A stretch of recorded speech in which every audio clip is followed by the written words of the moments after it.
Bonsoir à tous. J'ai coupé les micros de tout le monde. Vous devriez pouvoir les rallumer si vous avez besoin en cliquant sur le petit bouton micro. Et puis, j'ai lancé l'enregistrement, donc de manière à pouvoir ensuite le partager avec ceux qui voudront. Il suffira de m'en faire la demande par mail pour que je vous envoie le lien si vous souhaitez réécouter tout ça un petit peu plus tard. Bonsoir à tous. Je me présente pour commencer parce que peut-être qu'il y en a quelques-uns qui ne me connaissent pas encore. Donc, je suis Dominique Durier, le directeur du lycée Saint-Louis-Ville-la-Piard. Et nous sommes ici ce soir pour essayer de parler de ce que c'est que la confiance en soi. Je vais essayer de vous faire un condensé d'un cours que je donne à nos élèves de seconde, ici au lycée, un cours de confiance en soi qui s'étale normalement c'est un module de 8 heures. Donc, on ne va pas passer 8 heures ce soir, c'est promis. Par contre, voilà, j'ai essayé de vous faire un condensé assez rapide de tous ces éléments-là pour que chacun puisse comprendre un petit peu comment ça fonctionne la confiance en soi et puis éventuellement se donner les moyens d'aller plus loin pour ceux qui le souhaitent. La confiance en soi, je rentre directement dans le vif du sujet. On va la définir Alors, est-ce que tout le monde voit mon écran d'abord? Alors, faites un geste si vous voyez bien l'écran avec ce que je projette. Alors, faites-moi coucou pour me dire que ça marche. Le partage. Non, j'ai pas partagé l'écran. Alors, attendez, je vais vous le partager maintenant. Top. Ça doit être mieux là.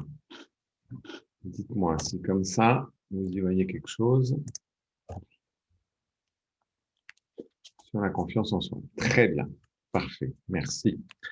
Voilà. Donc, la confiance en soi, il y a beaucoup de gens qui s'imaginent que c'est un truc qu'on a ou qu'on n'a pas. Alors, c'est de la chance pour ceux qui l'ont parce qu'ils osent tout, parce ils se permettent voilà, de croire en eux, ils osent lever la main en classe, ils osent se faire élire délégué, même, enfin, ils ont la capacité de prendre la parole en public.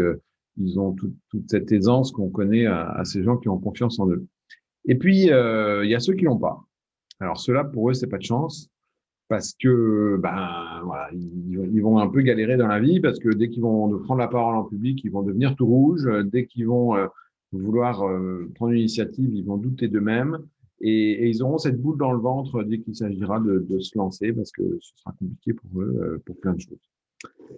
Et, et heureusement, aujourd'hui, les neurosciences notamment nous ont dit, nous ont appris que c'était pas vrai que c'était pas vrai. La confiance en soi, ça n'est pas quelque chose d'inné ou même d'acquis qu'on aurait définitivement ou qu'on n'aurait pas. C'est quelque chose qui est facile à apprendre en fait. Et c'est pour ça que j'ai cette chance de l'enseigner. Je suis convaincu que quand on enseigne à un jeune de 17 ans les clés de la confiance en soi, voilà, on lui permet le jour où il sera mûr pour s'en servir de changer sa vie. Donc, on va essayer de voir ce soir un petit peu comment on peut apprendre à la faire fonctionner et comment on peut en faire quelque chose. On se basera pour ça sur un certain nombre d'études en neurosciences et notamment grâce à une invention géniale qu'on appelle l'IRMF, l'imagerie à résonance magnétique fonctionnelle. On a réussi aujourd'hui à voir ce qui se passe à l'intérieur du cerveau sans être obligé d'ouvrir le crâne des personnes, parce qu'on avait remarqué qu'ils avaient tendance, quand on leur ouvrait les crânes et qu'on allait trifouiller dans leur cerveau, ils avaient une fâcheuse tendance à mourir, ce qui rendait l'étude du cerveau beaucoup moins facile. Donc voilà, l'IRMF, on peut voir ce qui se passe dans le cerveau sans l'ouvrir, et ça c'est plutôt intéressant. Et ça nous a permis de donner une définition de la confiance en soi que je vais vous donner, et qui va être le point de départ de notre travail ce soir. La confiance en soi, dans la sphère des neurosciences, on peut la définir d'une manière très, très simple. On dira la confiance en soi, c'est de la mémoire. Alors, quand je dis ça, je vais m'expliquer. La confiance en soi, c'est de la mémoire, c'est notre capacité face à un problème de nous souvenir que la dernière fois qu'on a eu ce genre de problème-là, ça s'est bien passé et que donc, il n'y a pas de problème à recommencer. Je prends un exemple. Si je demande à l'un d'entre vous ou à l'une d'entre vous d'aller ouvrir une porte, vous aurez probablement peu de problèmes de confiance en vous parce que la dernière fois que vous avez ouvert une porte, ça s'est bien passé et vous avez dans votre mémoire tout un tas d'exemples d'ouverture de portes qui se sont bien passées. À l'inverse, si je demande à l'un ou l'une d'entre vous de monter sur une table et de danser le sartaki, eh ben, ça risque d'être pour la majorité d'entre vous quelque chose d'assez compliqué parce que vous vous souvenez peut-être pas de la dernière fois que vous avez dansé le sartaki correctement et puis en plus, vous vous souvenez que la dernière fois que quelqu'un a dansé sur une table, il a peut-être eu des problèmes. Donc finalement, dire la confiance en soi, c'est de la mémoire, c'est intéressant pour la raison suivante, c'est que la mémoire, eh ben, si j'apprenais à m'en servir, si je savais comment ça marche et si je choisissais ce que je mémorisais, eh ben, ça me permettrait d'être maître et de devenir maître de ma confiance en moi et de me dire, ben voilà, si finalement j'en ai besoin, si j'ai besoin de prendre confiance sur tel ou tel sujet, je peux, avec une stratégie intelligente de mémorisation, me donner les moyens de construire cette confiance dont j'ai besoin. La mémoire, c'est pas quelque chose qui est loin de moi. La mémoire, c'est vraiment quelque chose sur lequel je peux avoir de la maîtrise. Donc, on va travailler ce soir, entre autres, sur la mémoire, puisque la confiance en soi, c'est de la mémoire. Et on va voir un petit peu comment on peut la construire, cette mémorisation. Alors, je vais commencer par vous montrer une petite vidéo en espérant que tout fonctionne. En connectant des neurones. Ces connexions de neurones s'appellent des synapses. Elles commencent à se former dans le ventre de la mère, puis augmentent de façon extrêmement rapide dès la naissance. 700 à 1000 nouvelles connexions par seconde se créent pendant les 5 premières années de la vie.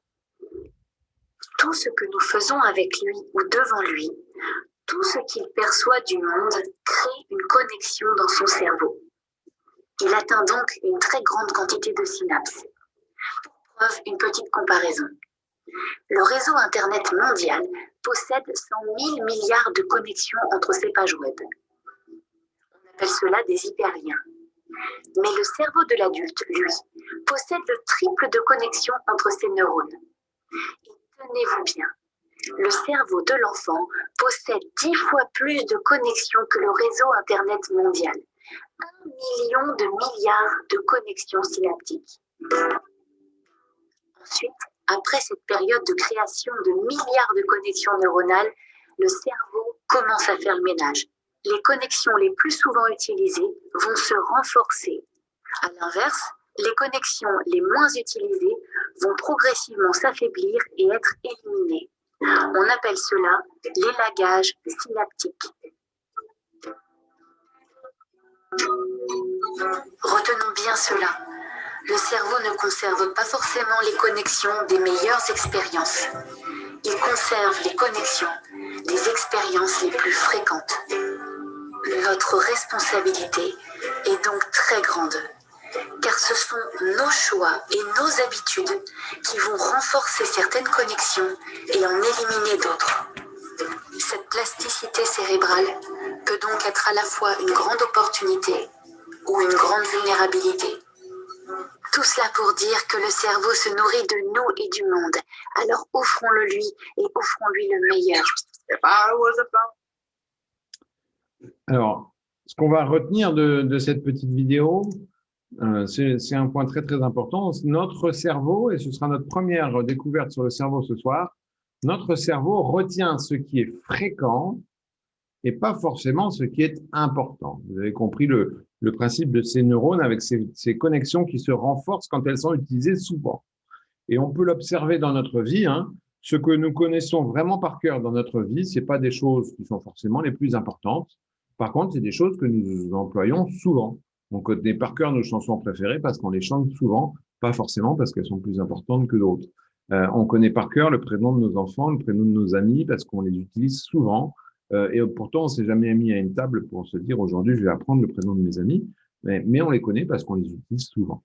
Voilà, tout ce que je fais souvent, finalement, ça devient un automatisme et c'est de l'acquis pour longtemps en termes de mémorisation. La fréquence est vraiment quelque chose de plus fort que tout le reste. D'ailleurs, les publicitaires ne s'y trompent pas. Quand ils ont envie de nous faire retenir quelque chose, ils le font avec la fréquence. Ils vont nous envoyer une petite pub stupide 25 fois dans la journée. Et ce sera beaucoup plus efficace que de nous envoyer un spot très intelligent et bien construit qui dure un quart d'heure. Voilà. Donc, c'est vraiment quelque chose qu'il faut retenir de notre cerveau. Le cerveau retient ce qui est fréquent, pas ce qui est important. Alors, vous comprenez à travers ça tous les dégâts ou tous les bienfaits que je peux faire à mes enfants si tous les jours je leur rappelle à quel point ils sont nuls, ils sont mauvais ou à quel point leurs résultats sont décevants. Évidemment, je vais faire des dégâts très importants dans la psyché d'un enfant parce que, à force de lui répéter souvent, bah, ça va devenir quelque chose d'ancré dans son cerveau qui sera ensuite indémontable.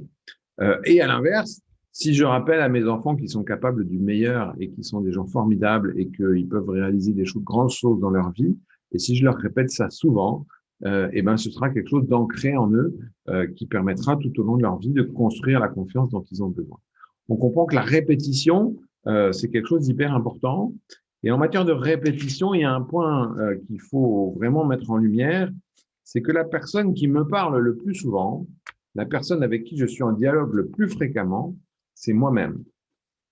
Et la manière dont je me parle, la manière dont nos enfants se parlent, la manière dont nos amis se parlent à eux-mêmes, elle est hyper importante. Et il faut vraiment prendre conscience de ça, parce que si je me parle mal, si je déconstruis et déconsidère ce que je fais ou ce que je suis, tous les jours de ma vie, eh ben, soyons tranquilles. Très vite, ça va devenir ancré en moi et va s'installer ce manque de confiance qui me paralyse et qui me terrorise parfois.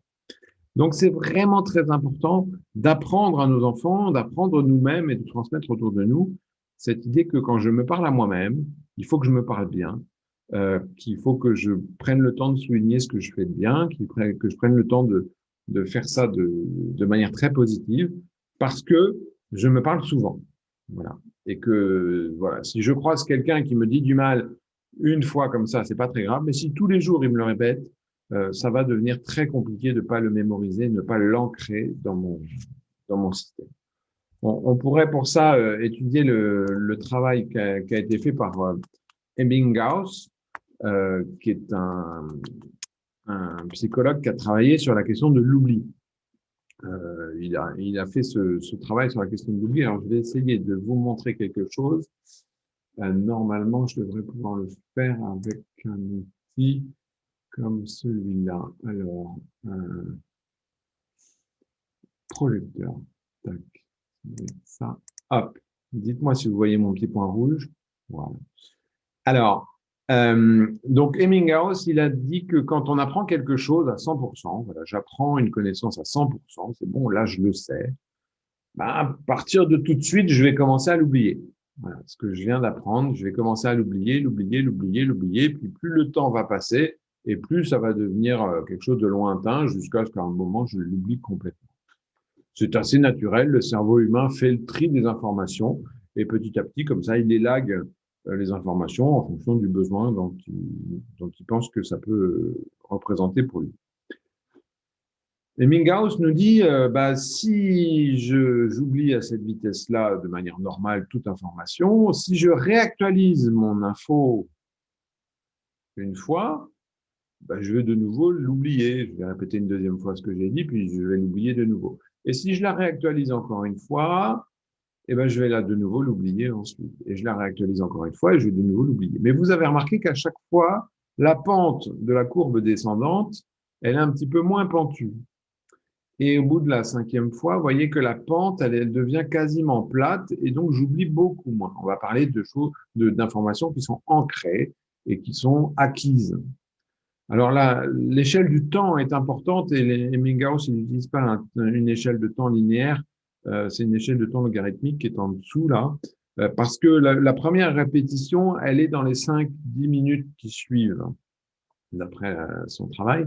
Donc dans les 5, voilà, on va dire pour élargir un petit peu, que dans l'heure qui suit, on va faire la première répétition. La deuxième répétition, on va la faire dans les 24 heures qui suivent, ici, là. Donc, 24 heures après, on va réactiver la connaissance.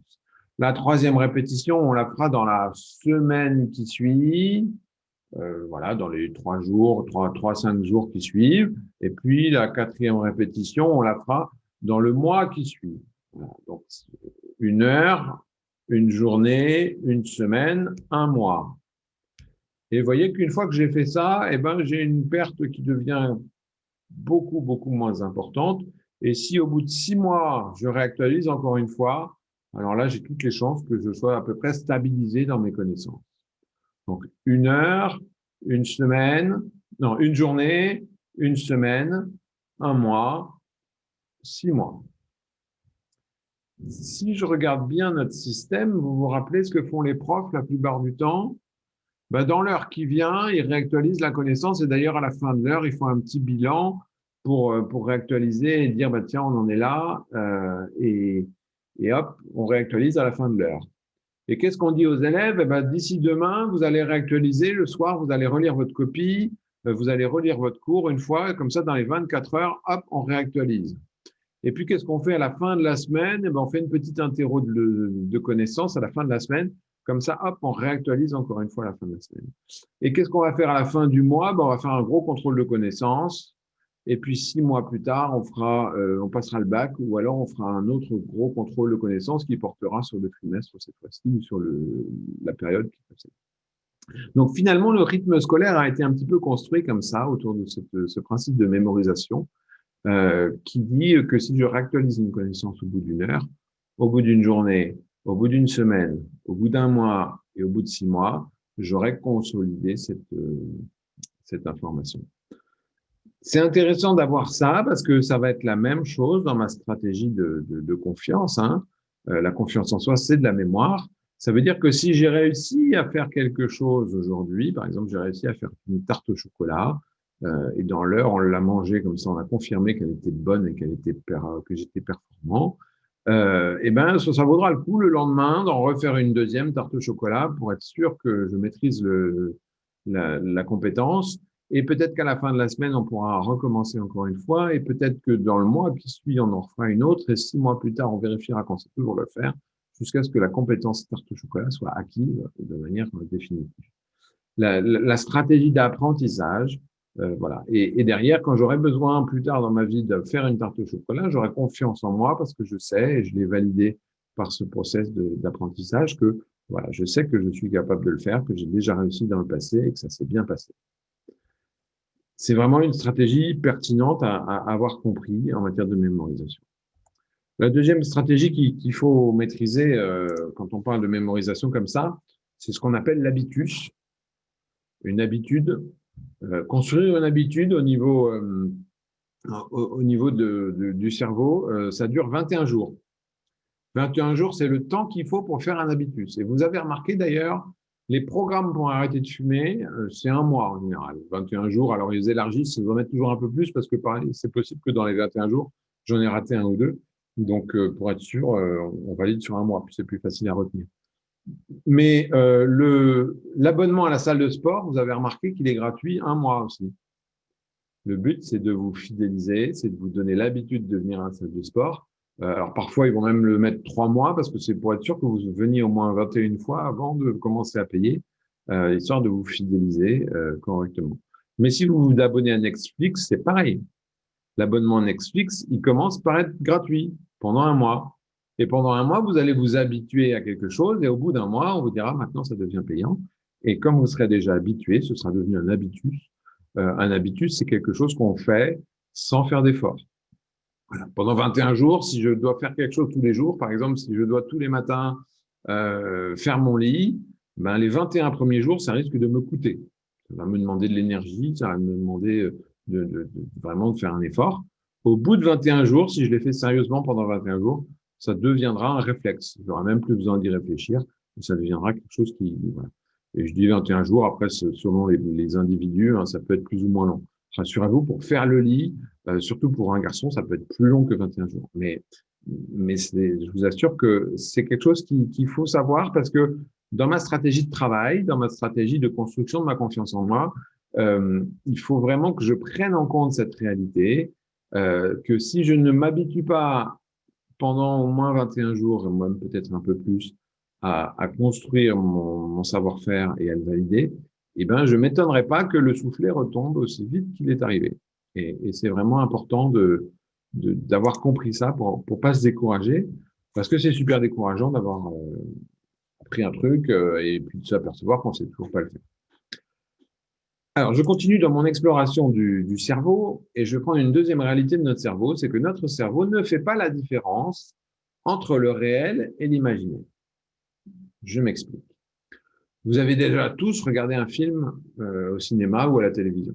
Ça vous est tous arrivé parmi au cinéma qui n'ont jamais fait, ils me le disent, mais et pourtant, en regardant ce film, peut-être même tous autant que vous êtes, vous avez déjà ressenti des émotions. La joie, la tristesse, la peur, le dégoût, enfin voilà, on a tous des émotions qui nous sont arrivées. Et pourtant, vous êtes tous au courant que quand on regarde un film, en fait, c'est pour de faux. Vous êtes au courant que c'est du cinéma. L'acteur, il n'est pas vraiment mort, en fait. C'est pour de faux qu'il est mort. À la fin, il se relève et il rentre chez lui. Et d'ailleurs, ils sont pas vraiment amoureux dans le film. C'est de la fiction. Et peut-être que cet acteur-là et cette actrice-là, ils s'aiment pas vraiment, en fait. Et ils font juste semblant pour la caméra, et puis après, ils rentrent chez eux. Vous savez que c'est faux. Vous savez que c'est du cinéma. Et pourtant, vous ressentez des vraies émotions de l'autre côté. Alors, posons-nous la question, comment ça se fait qu'avec des informations fausses, dont je sais qu'elles sont fausses, comment ça se fait que je ressens des vraies émotions? Et ça, c'est vraiment important de le comprendre. Mon cerveau ne fait pas la différence entre le réel et l'imaginaire. Alors, je vais être plus précis que ce que je dis, parce que c'est pas tout à fait mon cerveau, c'est mon cerveau reptilien et mon cerveau limbique ne font pas la différence entre le réel et l'imaginaire. Parce que, évidemment, que mon cortex, qui contient mon intelligence, lui, il est capable de faire la différence et de savoir que c'est des acteurs et que c'est pas pour de vrai. Mais le limbique, qui est chargé de toutes mes émotions, bah lui, il fera pas la différence. Et je serai vraiment joyeux quand le film va bien se finir et je serai vraiment inquiet et paniqué quand ça va être inquiétant et paniquant. Et à l'inverse, mon cerveau reptilien, lui, qui est chargé de ma survie, et ben, il va vraiment me faire sursauter au moment où le dragon surgit pendant le film. Et ce sera un vrai sursaut que j'aurai voilà, de survie et de mon reptilien qui me dit, ouh là là, il y a un problème. Donc, c'est vraiment important voilà, de comprendre ça. Pourquoi il faut le comprendre? Ben parce que ça va nous induire une stratégie qui est plutôt intéressante. Je prends un exemple et je vais vous demander pour ça de faire un petit exercice. Je vais vous demander de vous mettre à l'aise là où vous êtes, dans la position où vous êtes. Mettez-vous à l'aise, posez vos mains peut-être sur la table devant vous, ou sur le bureau, sur les genoux ou sur les cuisses, là où vous voulez. Je vais vous proposer de fermer les yeux quelques secondes, de vous mettre à l'aise et de vous imaginer sur une plage. Vous êtes sur une plage, il fait beau, vous avez vos amis qui sont près de vous, vous les entendez rire et partager avec vous. Vous avez ce verre bien frais à côté de vous, là, une paille qui vient jusque dans votre bouche, le sable entre les doigts, deux pieds, et la mer au fond là-bas qui clapote. Il fait beau, il fait bon, et franchement, vous êtes bien.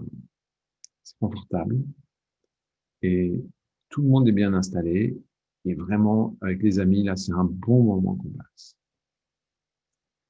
Et voyez que vous êtes capable, face à une situation que vous savez parfaitement irréelle et imaginaire, vous êtes capable de ressentir vraiment le bien-être que votre imaginaire vous apporte. Vous êtes capable de vous sentir bien alors que vous êtes là devant votre canapé, devant un écran, en train d'écouter le directeur de Villapia et qui fait nuit dehors et qui fait froid peut-être même et que vous n'avez toujours pas préparé le dîner et que ça va bientôt être la panique à la maison. La réalité, c'est ce que vous vivez aujourd'hui. Votre imaginaire est plus fort que ça et il vous a apporté le bien-être nécessaire. Et ben, qu'est-ce qui m'empêcherait le jour où j'ai un contrôle de maths et que j'ai cette boule dans le ventre, cette confiance en moi qui est à zéro là, que je sais que je vais me rater, qu'est-ce qui m'empêcherait de fermer les yeux 3 secondes avant le contrôle, de m'imaginer dans la situation confortable où le professeur me rend ma copie au moment où j'ai 18 sur 20 et que je regarde ma copie et je me dis « Ah, ben là, je suis fier de moi, franchement, c'est chouette ». Je ferai à travers ça baisser mon niveau de stress de manière très importante. Et en faisant baisser mon niveau de stress de manière très importante, je m'en rendrai capable de devenir intelligent et d'accéder à tout mon savoir et toutes mes connaissances. C'est vraiment une stratégie intelligente que de s'imaginer dans la situation de réussir avant une épreuve, parce que en m'imaginant dans la situation de réussir, je vais dégager dans mon cerveau toute la dopamine nécessaire et toutes les endorphines nécessaires pour me libérer l'intelligence et éviter ce blocage qu'on peut avoir face à la difficulté. Et on connaît tous des enfants ou des adultes qui sont bloqués, voire paralysés au sens propre du terme, face à une situation stressante. Et on peut se retrouver complètement coincé face à une situation stressante.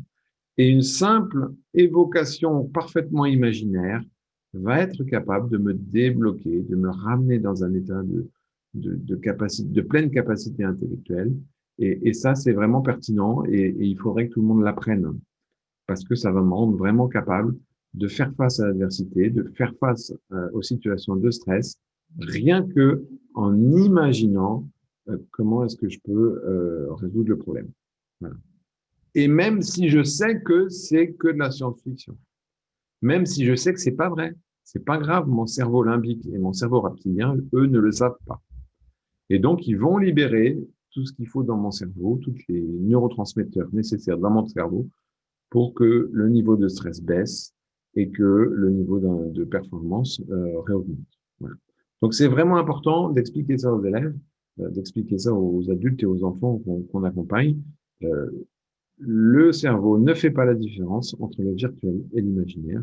Et je parle bien là du cerveau limbique et du cerveau reptilien.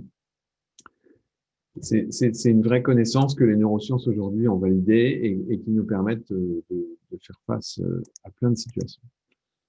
Alors, je continue dans mon exploration et il y a un point hyper important, c'est que très, très, très souvent, nos élèves font un amalgame terrible. Ils font un amalgame entre être quelqu'un de bien et faire des choses bien. Or, je peux être quelqu'un d'assez extraordinaire. Je suis en train de vérifier la liste des gens qui sont connectés et je peux confirmer, oui, je vérifie, non, je suis sûr, je peux confirmer que vous êtes des gens très bien. Vous êtes des gens assez extraordinaires, tous autant que vous êtes connectés là. Et vous êtes des gens extraordinaires et pourtant, ça vous arrive aussi de faire des bêtises comme moi et de vous tromper parfois comme moi. Et c'est très différent d'être quelqu'un de bien, et moi je dirais, parce que c'est ma foi à l'image de Dieu, et de faire quelque chose de bien, ce qui dépend de mon niveau d'entraînement, de mon niveau de performance, de ce que j'ai mangé la veille, de ce que j'ai fait ce matin, de la difficulté de l'épreuve et de tout ce qui va avec. Et je peux être profondément ancré dans ma vocation qui est d'être quelqu'un de bien et pourtant faire des bêtises, me tromper et faire voilà. Et quelque chose de dramatique, mais c'est dramatique parce que ça fait des dégâts énormes.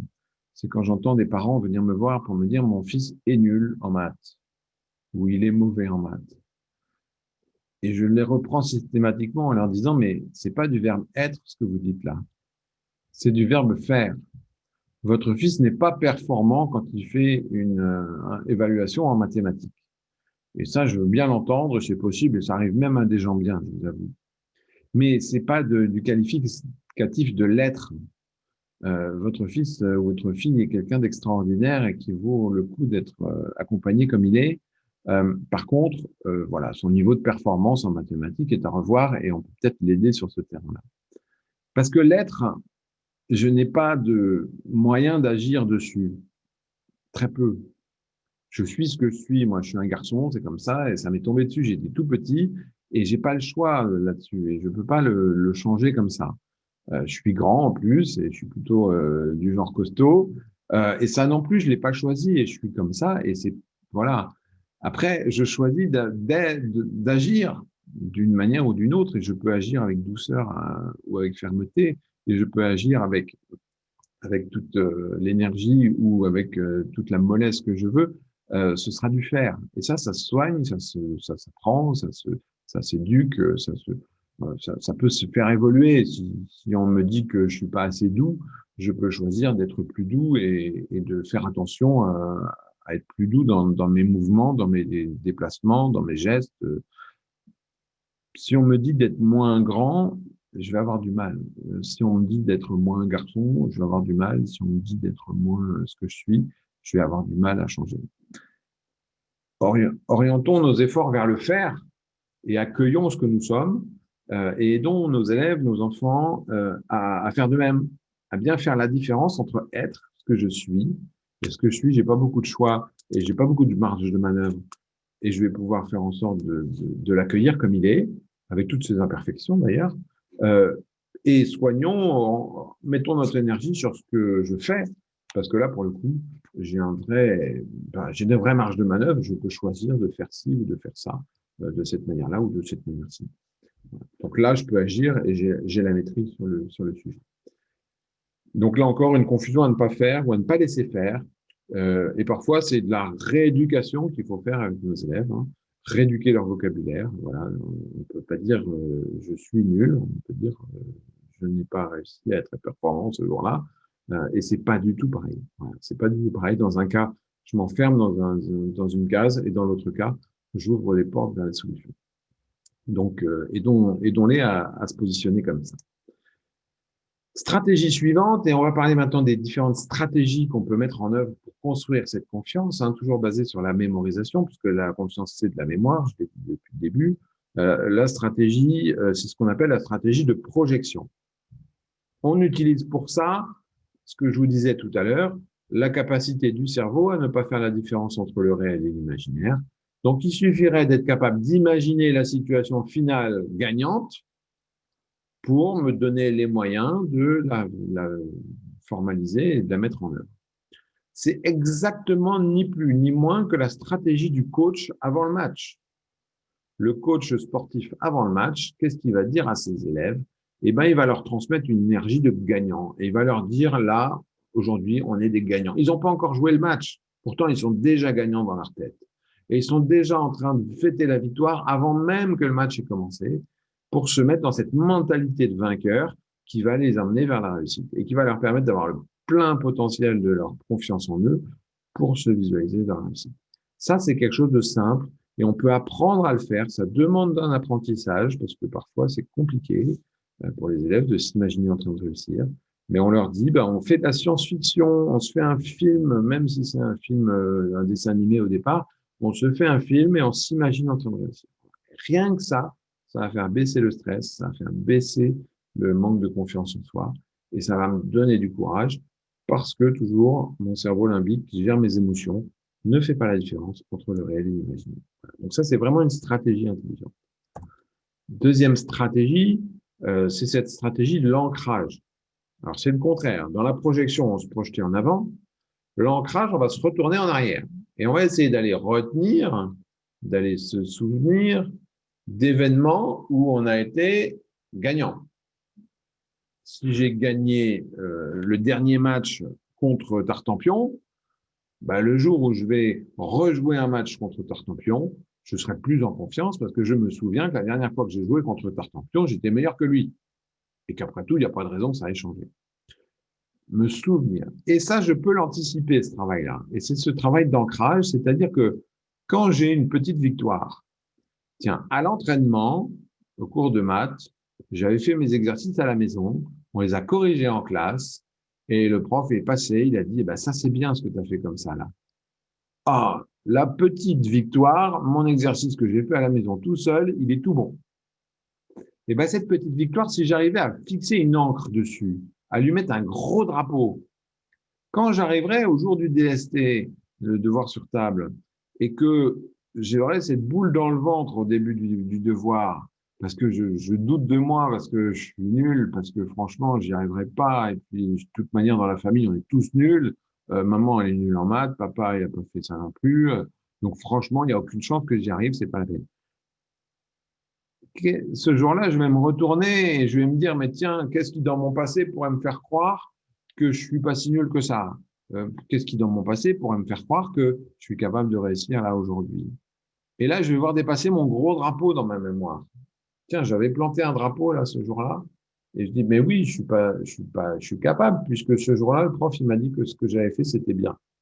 Et c'était des maths, et là, je suis en contrôle de maths, et ça va bien se passer. Et hop, j'ai regagné la confiance qui me manquait. L'ancrage, c'est ce qu'on va faire quand on va voilà, essayer de fixer un événement positif dans sa mémorisation. Et ça peut se faire de plein de manières différentes. Il y en a qui vont le fixer avec une musique. Et c'est cette petite musique que tous les couples ont. Ils disent, c'est notre chanson, celle-là. Ben, notre chanson, c'est quoi? C'est cette musique qui nous permet en un quart de seconde, rien qu'en réécoutant cette musique dans notre tête, de nous déplacer de quelques dizaines d'années parfois jusqu'à ce jour où on s'est rencontrés sur le son de cette musique-là et que on avait des papillons dans le ventre et c'était un temps béni. Et ben, ce temps béni, on est capable d'y replonger rien qu'en imaginant cette musique dans notre tête en quelques dixièmes de seconde. Et ben, si j'arrivais à planifier ça et à me placer des petites musiques au long de ma vie, à chaque fois qu'il se passe un truc bien, souvenez-vous du film Amélie Poulain, c'est exactement sa stratégie. Elle a placé comme ça des points de repère dans son existence qui lui permettent de se replonger dans des événements positifs de sa vie et de revenir faire des flashbacks comme ça à chaque fois qu'elle touche un objet ou qu'elle se retrouve dans une situation. Je peux le faire avec une musique si j'ai plutôt une intelligence musicale. Je peux le faire avec un geste ou un pas de danse. J'avais une élève comme ça qui esquissait un pas de danse à chaque fois qu'elle avait une petite victoire. Et c'était son moyen d'ancrage. Et le pas de danse, elle m'a expliqué parce que je n'avais pas tout compris moi du premier coup, mais c'était pas le même à chaque fois. Et du coup, chaque pas lui rappelait une situation concrète et elle était comme ça, avec un petit pas de danse, capable de se replonger dans une situation de victoire passée. Mais j'ai d'autres élèves comme ça, c'est un geste, c'est un petit signe que je griffouille sur ma copie, tout en haut à droite. Il faisait une espèce de petit signe cabalistique là dans le coin de sa copie. Et je lui demandais, mais c'est quoi ça? Ben, c'est le signe que je fais sur toutes mes copies où j'ai plus que 15 sur 20. Et quand je le voyais le jour du contrôle, qu'est-ce qu'il faisait? Ben, il faisait le même petit signe au crayon papier en haut à droite de sa copie. Comme ça, il n'avait pas encore commencé son contrôle que déjà, il se replaçait dans la situation, bah, cette copie-là, c'est une qui vaut plus que 15 sur 20. Voilà. Il avait ancré cette situation-là en amont, il avait préparé le terrain et il était capable de se souvenir de ça. C'est vraiment une stratégie de mémorisation. Voilà, on peut tous se souvenir d'un événement où on a été vainqueur. Je ne commenterai pas la petite image ici à droite, mais vous comprenez bien qu'on a tous était vainqueur d'une course où il y avait plusieurs millions de candidats. Et parmi ces millions de spermatozoïdes, il y en a un seul qui est allé féconder l'ovule. Et c'était moi. Et c'était moi. Et je suis le vainqueur d'une course de quelques millions de personnes. J'étais le premier. J'étais le plus fort ce jour-là. C'est la chanson de Jean-Jacques Goldman. On a tous été au moins une fois le vainqueur. Voilà, enfin, je vous la chanterai pas, je vous ferai pas cette offense-là ce soir. Je vous parlais tout à l'heure du cerveau, des cerveaux. Il faut bien comprendre, et je vous les ai imagés un petit peu ici, et je vais prendre ça pour vous l'illustrer, cette représentation du cerveau. Alors c'est très symbolique, hein, ça se représente pas physiquement exactement comme ça, encore que il y a une idée quand même. Donc le reptilien chargé de ma survie, c'est lui qui est en charge de me garder en vie. C'est lui qui me dit j'ai faim, j'ai froid, j'ai soif, j'ai envie de faire pipi. C'est lui qui me dit attention, là il y a un danger vital, il y a un diplodocus devant toi, cours et arrête de réfléchir. C'est pas le moment de réfléchir, c'est le moment de courir. Voilà. Lui, son boulot, c'est ça, et il le fait en premier, j'allais dire. C'est toujours lui qui le fait d'abord. C'est-à-dire que quand j'ai faim, c'est pas la peine de chercher à faire autre chose. Ventre affamé n'a pas d'oreille. L'élève qui a faim, il est plus capable de réfléchir et d'être intelligent. C'est pas possible. Si j'ai envie de faire pipi, je suis pas capable d'être intelligent. Si je me sens en danger, si j'ai mon frère qui est à côté de moi avec la main levée et qui va me taper dessus, mais je suis pas capable de travailler efficacement. D'ailleurs, si mon professeur était en train de me crier dessus et que je me sentais en danger, je ne serais pas capable non plus de travailler efficacement et d'être intelligent. C'est d'ailleurs une stratégie du petit caporal-chef dans l'armée qui va hurler sur ses recrues parce qu'à ce moment-là précis, il a besoin de les faire courir et pas de les laisser réfléchir. Et c'est peut-être pour les laisser en vie. Hein. Il a besoin à ce moment-là qu'ils soient capables de courir sans réfléchir. Et donc, il va leur hurler dessus pour les empêcher de réfléchir. Et physiquement, dans le cerveau, qu'est-ce qui se passe? Et ben, on se rend compte qu'il y a une barrière qui s'installe ici, là, entre les deux cerveaux, et que les échanges électriques, puisque c'est l'électricité qui circule, les échanges électriques entre les deux morceaux se font beaucoup moins, voire pas du tout. Voilà, on a coupé complètement le reptilien du reste, et là, on est en mode survie. Je suis en mode réflexe. Si je croise un tigre dans la rue, je vais me mettre en mode réflexe, je vais me mettre à courir sans réfléchir. Et une fois que je serai en sécurité, après, je pourrais me poser la question, savoir si c'était un tigre gentil ou pas, s'il avait les poils doux ou les poils pas doux, mais ça, je le ferai pas tant qu'il est derrière moi en train de me courir. Deuxième cerveau, le limbique, c'est lui qui est chargé des émotions. Donc voilà, c'est lui qui va me dire que je suis joyeux, triste, en colère, dégoûté. Enfin voilà, on connaît les émotions. Vous avez tous vu le film Vice Versa qui parle des émotions, un film remarquable, voilà, qui décrit les 5 émotions principales et qui voit un petit peu comment ça se manipule là-dedans. Ce qui est sûr, c'est que quand les émotions prennent le contrôle, eh ben, l'intelligence n'est pas à son top. D'ailleurs, quand je suis amoureux, je suis rarement très intelligent. Et voilà, je vais être plein de choses, mais je vais être très généreux, mais je vais pas être très intelligent, c'est pas vrai. Et quand je suis en stress, quand je suis dégoûté, quand je suis triste, je suis pas non plus super intelligent. Voilà. Quand mes émotions prennent le contrôle, quand elles débordent, quand elles sont trop fortes, c'est pas l'intelligence qui va primer d'abord. Hein. Et vraiment, on se rend compte à quel point un adolescent, quand il est en peine de cœur, quand il est en mode voilà, révolté parce qu'il est dégoûté, parce qu'il trouve quelque chose d'injuste, et ben on lui demandera pas de travailler efficacement, ça ne marchera pas, c'est pas possible. On peut pas lui demander d'être efficace dans son travail s'il est envahi par ses émotions.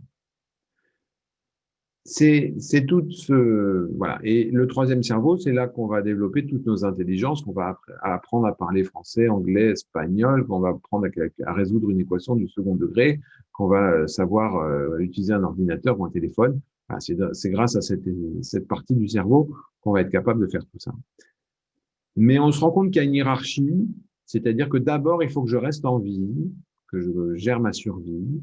Et puis, une fois que c'est fait, et ma sécurité, une fois que c'est fait, il faut que je gère mes émotions. Et qu'une fois que mes émotions sont stabilisées, alors je peux devenir intelligent.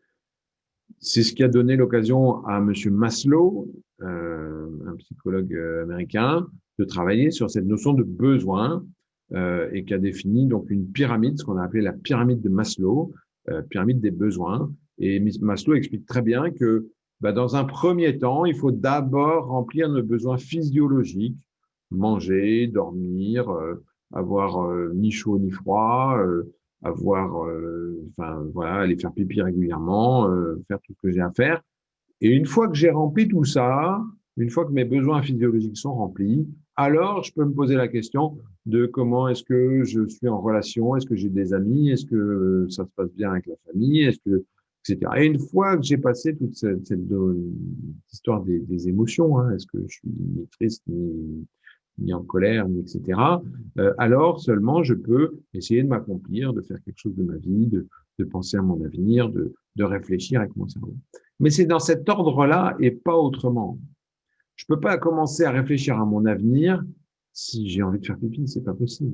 Enfin, je serais pas efficace, je serais pas bon dans ma réflexion. Voilà. C'est pour ça qu'on dit aux élèves, allez, quand vous rentrez à la maison, d'abord, vous allez prendre votre goûter, vous allez faire ce que vous avez à faire, vous vous posez, vous vous reposez. Ensuite, vous allez faire un bisou à maman, vous répondez à vos SMS pour les copains, pour être sûr qu'ils sont encore en vie. Ça fait après tout 25 minutes que vous les avez quittés, donc envoyez-leur vite un message pour leur dire que tout va bien. Et une fois que vous avez fait tout ça, alors mettez-vous au travail. Mais vous n'arriverez pas à vous mettre au travail si vous n'avez pas d'abord goûté et que vous avez faim, si votre sœur est en train de se discuter avec vous et que ça vous rend triste, et que non, vous n'arriverez pas à travailler efficacement. C'est intéressant pour eux de bien construire ça. Et en matière de gestion de la confiance en soi, voilà, on s'aperçoit que parmi les blocages qui nous bloquent dans notre réussite, eh ben, il peut y avoir aussi cette hiérarchie qui n'est pas toujours respectée, et que si je respecte pas d'abord mes besoins physiologiques, puis mes besoins de sécurité, d'émotion, et puis ensuite mes besoins intellectuels, eh ben, ça ne fonctionne pas. Ça ne fonctionne pas parce que ma pyramide, si je la pose dans l'autre sens, vous comprendrez bien qu'elle tiendra pas debout. Donc, c'est vraiment important voilà, de bien expliquer ça parce que derrière, on va avoir des stratégies qui seront pertinentes dans notre travail. Quand on dit aux élèves, quand vous avez un contrôle compliqué à aborder, ben, commencez par vous asseoir confortablement dans votre chaise, par vous mettre bien, par vous enlever le caillou que vous avez dans la chaussure, par sortir vos stylos pour avoir tout ce qu'il vous faut pour travailler. Et une fois que vous avez fait ça, eh ben, vérifiez autour de vous s'il n'y a pas de choses qui vous inquiètent, si le professeur est bien là, si tout est rassurant. Et une fois que vous avez fait ça, eh ben, regardez votre copie et commencez à travailler pour chercher les réponses. Mais faites-le dans cet ordre-là, parce que sinon, ça ne marchera pas. Vous ne serez pas en situation de bien réussir. Donc ça, c'est notre troisième stratégie pour lutter contre le stress. Le stress, c'est vraiment le poison qui empêche d'avoir confiance en soi. C'est cette espèce voilà, de réaction du corps hein, qui dit il y a un truc pas normal qui se passe dans ma vie là, et pour me protéger, ben, je vais accélérer le rythme cardiaque, je vais accélérer la respiration et je vais faire en sorte de me préparer au pire. Voilà. Et pour se préparer au pire, ben, le corps humain, il fait tout ce qu'il faut pour accélérer le rythme cardiaque, c'est envoyer plus d'oxygène au cerveau pour nous rendre plus capable de réagir. Et c'est le cerveau reptilien qui réagira, hein, c'est pas un autre. Et c'est pas mes tables de multiplication qui sont dans un cortex que je pourrais réciter à ce moment-là. Par contre, si on me demande de partir en courant, là, je serai au top. Donc, dans nos contrées, on a plus souvent besoin des tables de multiplication que de partir en courant, au moins à l'école. Le chapitre suivant, c'est un chapitre un petit peu particulier, mais ô combien important, c'est ce qui concerne la confiance en soi des filles. Il y a un point unique et exclusif sur l'accompagnement des filles dans la confiance en soi qui tient d'un paradoxe. Aujourd'hui, dans notre société européenne, les filles, les femmes en particulier, en général, sont soumises à un paradoxe absolument intenable qui rend très compliqué la confiance en soi, notamment pour les jeunes filles. On leur dit la société leur dit deux choses contradictoires. On leur dit d'un côté, soyez pleinement femme, parce que ça vous va bien, et pour être femme, vous allez respecter tous les codes de la société, c'est-à-dire faire tout ce qui va fragiliser, tout ce qui va vous rendre voilà. Alors, si on pourrait regarder un petit peu tous les attraits que notre société qualifie comme féminins aujourd'hui, avec des boucles d'oreilles, clairement, vous serez plus vulnérable que sans boucles d'oreilles. Avec une jupe et des hauts talons, vous serez beaucoup plus vulnérable que si vous êtes en pantalon et en basket. On pourrait regarder comme ça les cheveux longs, vous êtes plus vulnérable aussi, plus fragilisé que si vous aviez les cheveux courts. Avec tous les attraits qu'on va attribuer aujourd'hui dans notre société à la féminité sont des attraits fragilisants. Et c'est terrible. C'est terrible parce que si je parle par exemple d'une silhouette féminine, vous voyez, on va plutôt l'imaginer comme ça que d'imaginer comme une silhouette de camionneur, comme quelque chose de robuste, de solide, etc. Voilà, tout ce qui est féminin aujourd'hui ramène à une certaine forme de fragilité. Voilà. Il faudrait qu'une femme ce soit doux, que ça parle pas trop fort, que ce soit affectueux, que ce soit tout ça. Et en même temps, on dit à nos filles, mais vous laissez pas faire les filles parce que sinon vous allez vous faire manger toute crue. Donc soyez fortes. Soyez fortes parce que dans la vie, si vous n'êtes pas forte, vous vous ferez manger toute crue. Donc c'est pas possible. Il faut vraiment que vous soyez fortes les filles. Donc on leur dit soyez femmes et soyez fortes. Soyez femmes et vous serez fragiles et soyez fortes. Et là, on a un paradoxe qui devient très compliqué à tenir quand on a 15 ou 17 ans. Après, on apprend à équilibrer tout ça, mais ça devient très compliqué parce que c'est complètement contradictoire et complètement schizophrénique.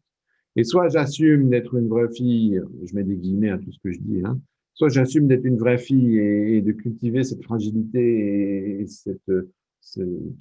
tous ces attraits féminins, et je risque de me faire manger toute crue. Et soit je cultive ma force et ma puissance, et je risque de m'éloigner de tout le reste. Et il faudrait que je choisisse entre les deux. Et c'est terrible. C'est terrible parce que si j'oblige à choisir, au nom de quoi est-ce qu'il faudrait choisir entre les deux? Pour rapprocher, pour se rassurer de ce paradoxe-là, il y a une stratégie assez efficace qui consiste à se poser la question, qu'est-ce qui dans notre société est fort? Et c'est moi qui le dis, et je peux me permettre, parce que je suis 1m92 et plus de 100 kilos, aujourd'hui, la force n'est pas celle qu'on croit. Et il suffit de regarder un peu l'histoire pour s'en rendre compte. Qu'est-ce qui a permis à l'humanité d'accomplir des grandes choses? Et quand je dis des grandes choses, c'est des grandes constructions, hein, que ce soit les pyramides d'Égypte, que ce soit les cathédrales, que ce soit la paix dans le monde ou les guerres dans le monde. Tout ce que l'humanité a fait de meilleur comme de pire, elle l'a pas fait avec des muscles. Et d'ailleurs, aujourd'hui, on peut déplacer des tonnes et des tonnes avec le bout du doigt. Alors, il suffit d'avoir le bon appareil. Voilà, c'est pas une histoire de muscles, encore moins une histoire de testostérone. La vraie force aujourd'hui dans le monde, et je dis aujourd'hui, mais on pourrait remonter à l'aube de l'humanité et on aurait la même réponse. La vraie force dans le monde, celle qui fait bouger le monde, celle qui a permis de construire les cathédrales, celle qui a permis de faire les pyramides, celle qui a permis de faire la guerre dans le monde, de faire la paix dans le monde, cette vraie force, c'est pas la force physique, c'est pas non plus la force intellectuelle. Cette seule et l'unique force qui est capable de faire bouger le meilleur d'entre nous et même le pire, moi je m'en suis rendu compte le jour où j'ai croisé à la sortie d'un hôtel à Paris David Douillet. David Douillet, vous le connaissez peut-être, c'est un champion du monde de judo. C'est un type, quand je l'ai rencontré à la sortie de cet hôtel, on sortait avec des amis, on allait boire un pot, et il était là. Et je me suis d'abord senti petit à côté de lui, ce qui m'arrive pas souvent. Je suis 1m92, moi, un peu plus de 100 kilos, et je me suis senti petit parce qu'il est franchement impressionnant par la carrure, parce qu'il est franchement baraque, et impressionnant aussi parce que je connais un peu son cursus et il est double champion du monde de judo et que voilà, c'est le genre de gars, on n'a pas trop envie de l'embêter. Et on lui a proposé, on s'est dit, ah bah là, on a une occasion, c'est un gars, il est sûrement intéressant, on va lui proposer d'aller boire un coup avec nous. Donc, on lui dit, allez, viens boire un coup avec nous. Et là, il nous dit, attendez une seconde. Il se retourne vers un tout petit bout de bonne femme, une jeune femme charmante, mais toute fluette et toute petite. Et il lui demande l'autorisation de venir avec nous boire un coup. Là, je me dis, mais comment ça se fait que ce mec-là, qui a une baraque, qui est super costaud, qui est double champion du monde de judo, il va demander l'autorisation à un petit bout de bonne femme pour avoir le droit d'aller boire un coup avec des... Enfin, qui c'est qui commande à la maison, quoi.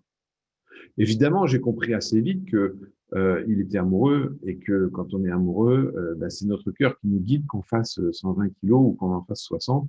On peut se faire mener par le bout du cœur au bout du monde d'ailleurs. Cette force qui déplace les montagnes, cette force qui est capable de construire une pyramide, évidemment, vous l'avez compris, c'est l'amour. C'est par amour de Pharaon qu'on a construit ces pyramides, c'est par amour de Dieu qu'on a construit des cathédrales, c'est par amour de la nation qu'on est capable de faire la paix ou de faire la guerre, c'est par amour de soi qu'on est capable parfois de se dépasser, c'est par amour d'un autre qu'on est capable de donner le meilleur de soi, mais c'est l'amour, cette force qui est beaucoup plus forte que toutes les autres et qui est capable de nous amener au meilleur de nos réussites et au meilleur de l'humanité. Et s'il y a un terrain où les filles sont à stricte égalité, voire même parfois elles ont un peu d'avance sur les garçons parce que elles ont quand même une capacité à exprimer leurs émotions et une habitude à exprimer leurs émotions que je vais qualifier pour être sympa de supérieure, parce que dans cette capacité à communiquer, à transmettre leurs émotions, elles ont plutôt de l'avance sur nous les garçons. S'il y a un terrain sur lequel elles sont performantes, c'est bien celui-là. Et si j'explique maintenant le même paradoxe que tout à l'heure et que je dis, eh ben les filles, notre société vous dit aujourd'hui, soyez femmes comme vous avez envie de l'être, par vos vêtements, votre tenue, votre silhouette, par ce que vous voudrez. Soyez femme comme vous avez envie d'être. Et puis surtout, soyez forte, c'est-à-dire capable d'aimer et d'être aimée. Et vous vous rendez compte que là, il n'y a plus de paradoxe. Il n'y a plus on peut être les deux. On peut choisir les deux. Je peux choisir d'aimer et d'être aimé aussi fort que je veux, et je peux choisir d'être femme comme j'ai envie de l'être. Et ce sera pas contradictoire, ce sera plus une opposition. L'un peut s'ajouter avec l'autre, et voilà, on allège, surtout les jeunes filles à l'adolescence, hein, on va les alléger de ce joug que la société leur pose sur les épaules, rien qu'en leur expliquant que voilà, être forte aujourd'hui, et ben c'est pas forcément voilà, être ni violente ni physiquement plus forte que les garçons, mais c'est être capable d'aimer et d'être aimé. Et si je reprends la même définition de la force, je vais pouvoir aussi rassurer un tas de garçons dont j'étais quand j'étais plus jeune, et peut-être même encore aujourd'hui parfois, un tas de garçons qui sont pas forcément toujours à chaque fois les meilleurs et qui ont tendance à se regarder dans la glace en se disant est-ce que j'en ai autant que le voisin, est-ce que mes muscles sont aussi grands et forts que ceux de mon voisin, et si j'explique à mes garçons que pour être fort dans la vie, et je les engage à être forts, et ben je les engage à être capables d'aimer et d'être aimés, et à aimer aussi fort et être aimé aussi fort qu'ils ont envie de l'être, ben je leur enlèverai par la même occasion, de la même manière que pour les filles, ce joug que la société leur met sur la tête en leur disant un garçon, ça doit être fort. Oui, ça doit être fort, c'est-à-dire capable d'aimer et d'être aimé. Et là-dessus, les garçons seront au moins aussi capables que les filles d'aimer et d'être aimés, et c'est aussi important pour eux que pour les filles. Alors évidemment, voilà, les filles, elles ont aussi d'autres problématiques. On va en voir une tout de suite en vidéo, notamment cette problématique de l'image et de la manière dont je me parle.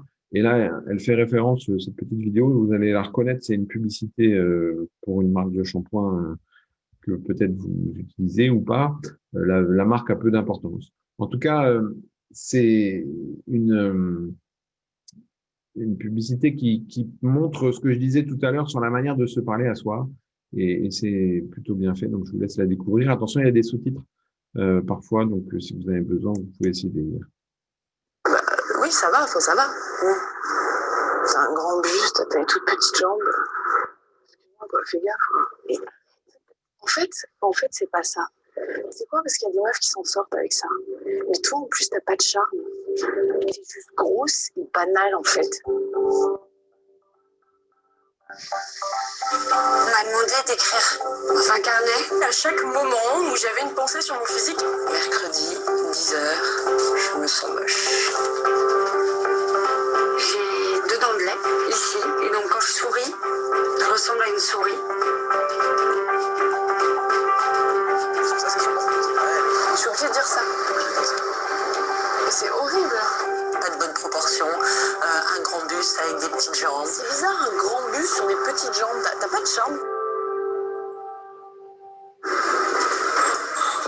Salut Marie. Salut Pierre. Bien et toi? Ouais, ça va. Ça va? T'as les joues creuses, quoi. T'es hyper creusée, là, aujourd'hui. Tes petites dents de lait, là, qui te restent, on dirait une souris. Tu commences à avoir une tête de bulldog, quoi. T'as les plis qui démarrent du nez, qui descendent vers là. Enfin, en plus, t'as grossi, c'est terrible, quoi. Puis tiens-toi droite, quoi, ça te fait du bide. Sérieux. T'as des bras tout gros, ça te fait une silhouette toute tassée. Tu te sens pas horrible, là? Avec tes grosses cuisses, ta culotte de cheval, quoi. J'aimerais bien juste te voir avec un corps normal, au moins une fois. Je me permets. Je trouve ça un peu dur ce que vous lui dites, quand même. Eh, les filles, c'est hyper violent de se dire ça. Mais en fait, c'est ce que je me dis à longueur de journée. Et là, je prends conscience de la violence du truc. C'est exactement les choses que je me disais à moi-même dans le carnet, en fait. C'est épouvantable. J'aimerais pas que ma fille se parle comme ça. C'est clair.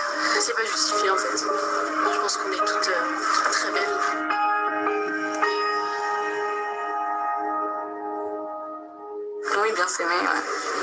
Tout simplement.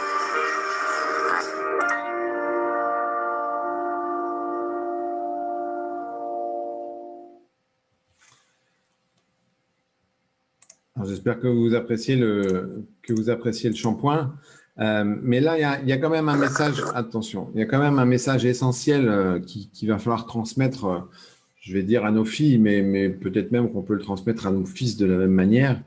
C'est que la manière dont je me parle, elle peut être hyper violente. Et je suis terrifié de croiser des jeunes filles, et au lycée, on en croise un certain nombre, entre 15 et 17 ans, qui se parlent et qui ont un discours, une petite voix intérieure sur elles-mêmes qui est terrifiant. Et peut-être même que ça marche avec des jeunes filles plus âgées. Jeunes filles, moi j'inclus, hein, je vais de 7 à 77 ans. Hein. Mais c'est hyper important de bien prendre conscience et d'apprendre à nos enfants que la manière dont je me parle, elle peut faire des dégâts énormes et que c'est vraiment important de le prendre en compte parce que si je ne travaille pas là-dessus, voilà, je vais alimenter ce problème de confiance en moi de manière assez terrifiante du début à la fin. Avant de passer à la phase des exercices, et je vais vous donner des exercices très concrets pour essayer de trouver comment est-ce que je peux mettre tout ça en œuvre de manière efficace pour que ça soit durable et que ça marche. Je vous ai mis dans le chat sur la droite un document qui s'appelle support. Alors, je dis sur la droite, peut-être vous l'avez pas sur la droite, si vous cliquez sur participant ou sur chat, vous aurez peut-être le chat. Je vous ai mis un truc qui s'appelle support. Alors, je l'ai mis au début, donc peut-être qu'il faut remonter un petit peu dans la conversation. C'est un document dans lequel vous avez un rappel de ces différents exercices et puis des différentes références que j'ai citées. C'est le document que j'aurais dû imprimer et que j'aurais dû vous distribuer si nous avions fait la rencontre en physique. Voilà, donc comme ça, vous pourrez l'utiliser. Et puis, je vous ai mis un deuxième document qui s'appelle « Partager les soirées méthodologie » dans lequel vous trouverez les liens pour le replay. S'il y en a que ça intéresse par la suite, de le partager notamment. Les exercices, très concrètement, voilà, comment je peux faire pour, au quotidien, construire cette confiance en moi. Alors, je vais vous en proposer plusieurs, et puis après, vous faites votre choix, et vous pouvez en faire 1, 2, 3, 5, 10, vous les faire tous en même temps, c'est pas un problème. Le premier, peut-être vous l'avez lu, c'est le livre de Florence Servan-Schreiber, Les 3 kiffs par jour. Voilà, c'est une stratégie qui consiste à dire une fois par jour, je vais me faire mes 3 kiffs de la journée. Je vais me répéter, prendre le temps de. Alors peut-être que je peux le faire le matin en me brossant les dents, en me coiffant, en me maquillant ou en me lavant. Je peux le faire le soir en me regardant dans la glace ou pas. Peu importe. L'important, c'est de le ritualiser, de le faire pendant au moins 21 jours pour que ça devienne une habitude et puis de le persévérer comme ça le plus longtemps possible. Et à quoi ça sert de dire ces 3 kiffs? Alors, par exemple, moi, mes 3 kiffs aujourd'hui, c'est ce matin, quand je me suis levé, il y avait des nuages, et puis il y avait un super arc-en-ciel quand je suis sorti de la maison. Juste au moment où je suis sorti, il y avait un superbe arc-en-ciel. C'était vraiment très joli, et vraiment, j'ai apprécié ce moment. Puis après, dans la matinée, j'ai eu un cours de maths, et je vous l'ai dit, j'avais 2 exercices à faire, et ils étaient tous bons. J'étais fier de moi, parce que ça n'arrive pas souvent. Alors là, vraiment, ça, c'était sympa. Et alors, quand je suis rentré de l'école tout à l'heure, j'ai eu une conversation avec papa et je vous le donne en mille, on s'est même pas engueulé. Alors ça, vraiment, c'est rare et ça fait plaisir parce que c'est pas souvent que ça termine comme ça. À quoi ça sert de faire ça? Et demain, je vais recommencer avec 3 autres kiffs. Mais qu'est-ce qui va se passer quand, dans 3 semaines ou dans un mois, alors qu'on sera en plein mois de décembre, il fera moitié nuit, il fera froid, peut-être même il y aura de la pluie, et ce sera le moment de sortir de mon lit et j'aurai pas très envie. Eh ben, je pourrais ressortir de ma mémoire mon arc-en-ciel et me dire, ah ouais, mais ça se trouve, je vais sortir de la maison, je vais arriver sur le haut de la colline là, et juste à ce moment-là, il y aura l'arc-en-ciel qui sera là. Ah, ça va me faire du bien et hop, je vais retrouver l'énergie qu'il me faut pour me lever, pour sortir de mon lit. Qu'est-ce qui va se passer au contrôle de maths la semaine d'après? Eh ben, je vais me souvenir que la semaine dernière, quand j'ai fait mes 2 exercices de maths, ils étaient tous bons et que j'étais fier de moi. Et cette petite boule que j'avais dans le ventre juste avant le contrôle, eh ben, elle va disparaître. Qu'est-ce que je vais faire la prochaine fois que j'aurai quelque chose d'important à dire à mon papa? Eh ben, je vais pouvoir m'adresser à lui en pleine confiance parce que je sais que la dernière fois que je lui ai parlé, et ben ça s'est bien passé. Et c'est vraiment important, voilà, tous les jours, si je prends l'habitude de souligner mes 3 kiffs de la journée, et ben je vais remplir ma mémoire de tous ces éléments positifs qui vont me permettre ensuite d'avoir confiance et de créer la confiance dont j'ai besoin chaque jour. Le deuxième exercice, c'est le même exercice exactement, sauf qu'on le décline différemment. C'est-à-dire qu'une fois par jour, je vais me faire à moi-même un petit compliment. Une fois par jour, un petit compliment à moi-même. Une seule règle, j'ai pas le droit de faire 2 fois le même compliment. Alors au début, ça va être plutôt facile parce que je vais me regarder. Alors mes élèves, ils ont entre 15 et 17 ans, donc il suffit qu'ils se regardent pour dire qu'ils ont des beaux yeux, qu'ils sont sympas, qu'ils sont bien habillés, que, enfin voilà, ils sont beaux comme des dieux en plus. Donc et puis petit à petit, ça va être de plus en plus compliqué parce que comme j'ai jamais le droit de dire 2 fois le même, il va falloir que je sois plus inventif. Alors au début, je le ferai sur ce que je suis, et puis petit à petit, je vais passer sur ce que je fais. Et je serai fier de moi parce que j'ai bien répondu en anglais ce matin et que le prof il a dit que ma question elle était intelligente. Je serai fier de moi parce que cet après-midi j'ai pu dépanner maman sur son ordinateur, elle n'arrivait pas à faire ça et puis j'ai pu l'aider et la dépanner. Et puis demain je me ferai un petit compliment parce que franchement la tenue que j'avais hier assortie comme elle était, il y a au moins 3 garçons qui m'ont fait un compliment dans la rue et ça m'a fait du bien. Un petit compliment par jour. À quoi ça sert? C'est le même principe que le premier exercice. Je remplis ma mémoire chaque jour d'un élément positif qui va me servir ensuite à avoir confiance en moi. Au prochain cours d'anglais, quand j'aurai une question à poser, je me souviendrai que la dernière fois que j'ai posé une question, elle était intelligente. Et je serai en confiance pour de nouveau poser une question. Voilà. C'est une stratégie qu'on va pouvoir mettre en œuvre comme ça au quotidien pour construire de la confiance. Le troisième exercice est exactement le même. Je m'achète un petit calepin et je me fais tous les jours, je note dans mon petit calepin tout ce qui s'est bien passé dans ma journée. Aujourd'hui, le cours de maths s'est bien passé parce que j'ai eu tout bon à mes exercices. Aujourd'hui, la conversation qu'on a eue ce midi avec ma copine avec qui j'étais un peu en froid, finalement, ça s'est bien passé et maintenant on est rabibochés. Et puis, tel travail que j'ai fait, je suis content de moi, j'ai bien avancé. Donc, et je vais noter tout ce qui se passe de bien dans ma vie. Et à quoi ça me sert? Le jour où j'ai besoin de retrouver la confiance sur telle ou telle chose, je pourrais sortir mon petit calepin et me souvenir que j'ai été performant dans ça, ça, ça et ça. Et c'est important. De la même manière, après, c'est que de la forme. Hein. Vous voyez que c'est toujours finalement le même exercice. Hein. Mais on peut le mettre sous plein de formes différentes.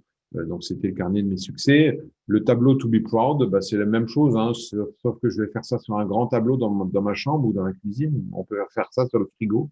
Et puis, je vais poser des petits post-it dessus. Et un petit post-it, c'est quelque chose dont je suis fier. Voilà, je suis fier ce matin de la conversation que j'ai eue avec maman. Je suis fier de mes exercices de maths. Je suis fier de ma relation avec un tel.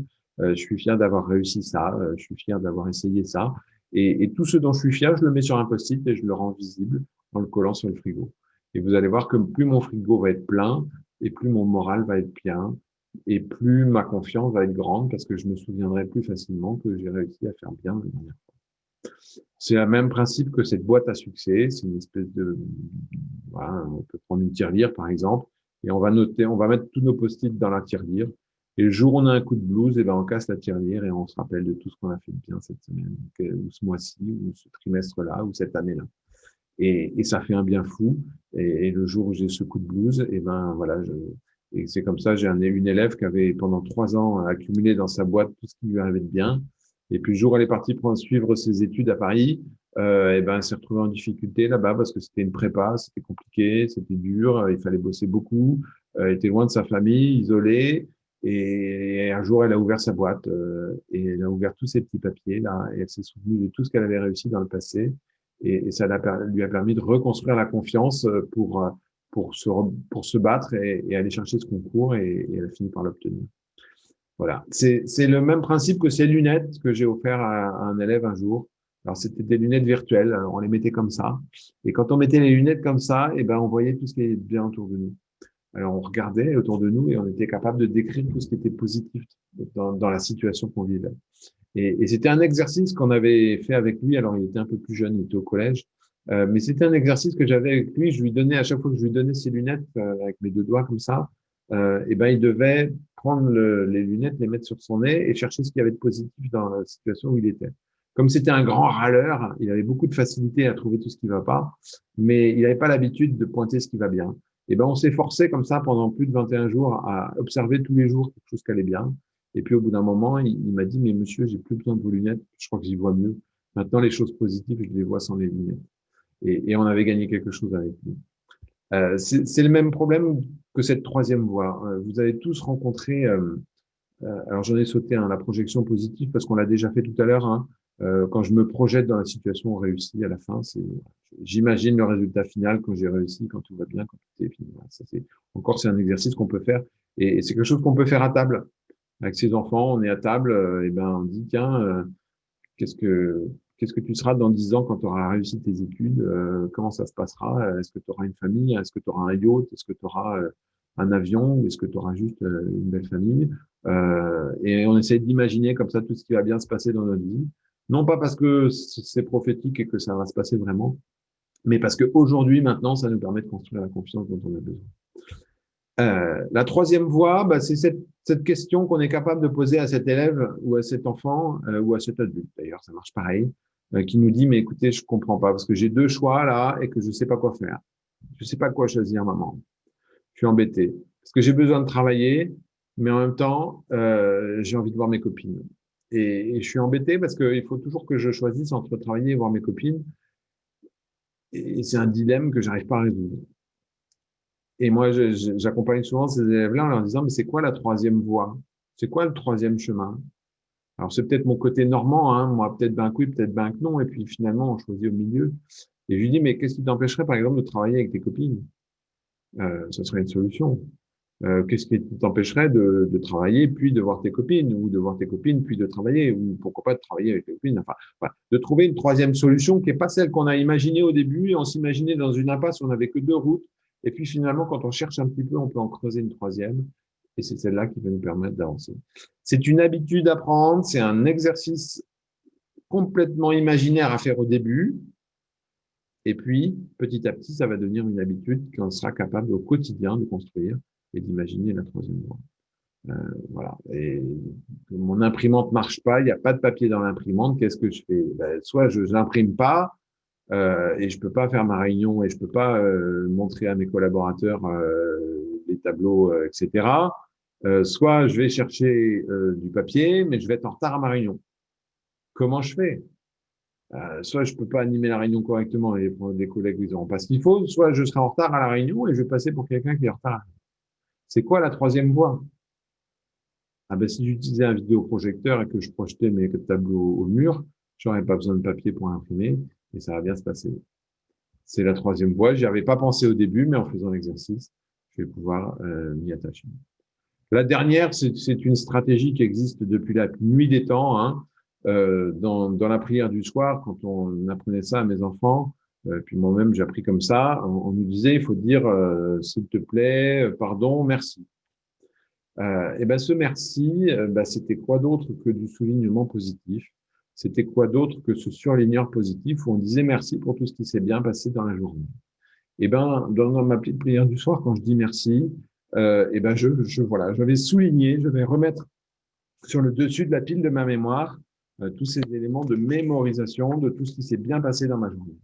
Et ça, c'est vraiment quelque chose qui va être de nature à construire ma confiance et à me permettre de reprendre le dessus là-dessus. Donc, si je devais résumer tous ces exercices très concrets qu'on peut faire au quotidien, qu'on peut faire au quotidien et sur lesquels on peut accompagner un jeune ou un moins jeune pour construire cette confiance au quotidien, je dirais finalement le point commun entre tout ça, ça pourrait être l'optimisme. Alors, je vais vous le dire en musique. Je suis l'optimisme. Je nourris l'espoir et j'inspire la résistance. Je suis l'optimisme. Grâce à moi, les hommes et les femmes vivent mieux et en meilleure santé. Sans moi, leur avenir s'assombrit. Mais si j'éclaire la route, ils s'y aventurent et ils tentent leur chance. J'ai appris aux hommes à chanter et danser sous la pluie, mais aussi à en profiter pour se laver avec. Car je leur ai appris que l'optimisme sert à optimiser, à obtenir plus et mieux pour moi. à ne pas gâcher, à s'entraider, à consommer mieux. Je leur ai appris à voir le verre à moitié plein, mais surtout à pouvoir le remplir, pour profiter de la vie plus que jamais. Je suis l'optimisme. Je ne refuse pas de voir l'adversité, mais je refuse d'y voir une fatalité. Alors, vous aurez reconnu la marque qui a fait cette pub géniale. Et voilà une stratégie qui pourrait être intéressante de cultiver l'optimisme.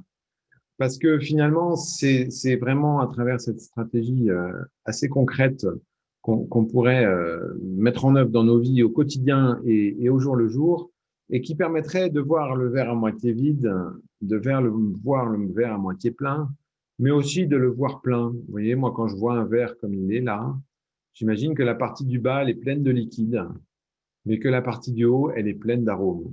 Et d'ailleurs, il suffira de rapprocher mon nez de l'embouchure du verre pour me rendre compte qu'il y a plein d'arômes qui sont là dans la partie qui vous paraît vide et qu'elle n'est pas vide du tout, en fait. Vous voyez, cette troisième voie, c'est cette capacité qu'on a au quotidien, dans notre vraie vie quotidienne, à avoir trouver cette solution de se dire, un verre, il peut être à moitié plein, il peut être à moitié vide, ou je peux le regarder de manière à ce qu'il soit complètement plein. Et puis, s'il n'est pas complètement plein, je peux encore le remplir. Et il y a plein de possibilités qui s'ouvrent à moi. Et la question qu'on va poser à nos élèves, c'est pas qu'est-ce que l'Amérique peut faire pour vous, mais qu'est-ce que vous pouvez faire pour l'Amérique. C'est pas comment je fais pour y arriver. Enfin, c'est pas est-ce que je vais y arriver, c'est quand est-ce que je vais y arriver et comment je vais y arriver. C'est vraiment cette stratégie qui consiste à se dire, voilà, quels sont les éléments qu'il faut que je prenne pour rassembler le puzzle, et pas de se dire je suis pas capable de y arriver ou je vais pas y arriver ou des choses comme ça. Et c'est vraiment un état d'esprit, je vais le dire comme ça, c'est un état d'esprit à cultiver avec eux, à construire avec eux, un état d'esprit qui devrait permettre vraiment de construire cette confiance en soi, parce que les gens optimistes profondément sont des gens qui ont une confiance en soi qui est raisonnée, qui est intéressante. Et on se rend compte que voilà, c'est pas une confiance en soi qui écrase, c'est pas une confiance en soi qui déborde et qui va écraser les autres, mais vraiment quelque chose qui peut se mettre au service des autres, et c'est quelque chose d'assez positif dans tous les cas. Donc voilà qu'il y a un tempérament qu'on pourrait essayer de cultiver avec nos enfants, avec nos élèves, et qui permettrait à chacun de réussir. Alors j'ai à peu près terminé l'ensemble de la présentation. Je voulais juste vous présenter une dernière chose qui est le lien que je vous ai mis dans le document pour partager. Alors, je vais vous montrer comment j'ai fait. Je l'ai mis dans ce document-là, que je vous ai mis dans le chat sur le côté. Et donc, au niveau de la confiance en soi, ici, alors, il faut que je vous partage la bonne page parce que là, vous ne voyez rien de ce que je vous montre. Alors, je vous partage le bon, c'est celui-là. Voilà. Est-ce que vous voyez ce que je vous montre? Alors, ici, donc pour la soirée confiance en soi, vous avez le lien pour le replay, mais vous avez surtout en dessous le diaporama, le support papier et quelques ressources. Et si vous cliquez dessus, vous arriverez sur une page Internet. Alors, je ne sais pas si vous la voyez, la page. Je vais être sûr de vous la montrer. Comme ça, je vais être sûr. Voilà. Donc, vous voyez, vous arrivez sur une page Internet sur laquelle vous avez le prési que je viens de vous montrer, le support papier dont je vous ai parlé tout à l'heure, et puis surtout des ressources à partager.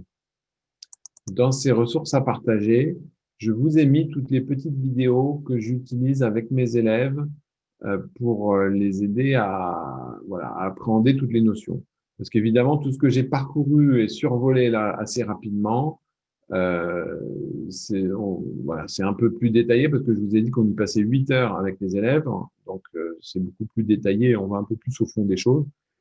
Donc là, je vous ai mis toutes les ressources que vous pourriez utiliser si vous vouliez aller là. Et en particulier, avec le petit chapitre spécial pour les filles, avec des petites vidéos remarquables sur la confiance en soi des filles, parce qu'il y a des vrais enjeux importants sur l'accompagnement de cet enjeu-là.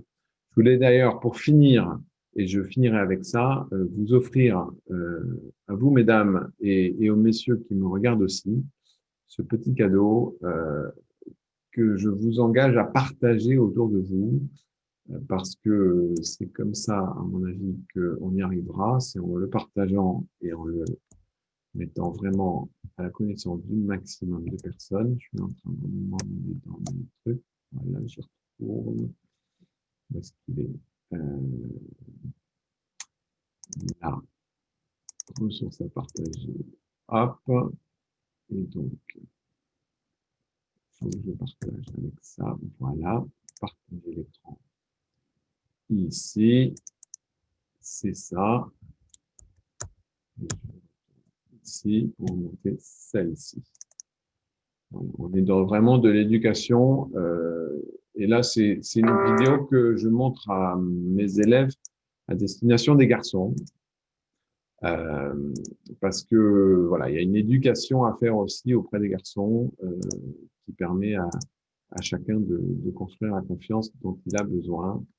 Et les garçons ont besoin d'avoir confiance en eux aussi, au moins en tant que les filles, mais pas de la même manière.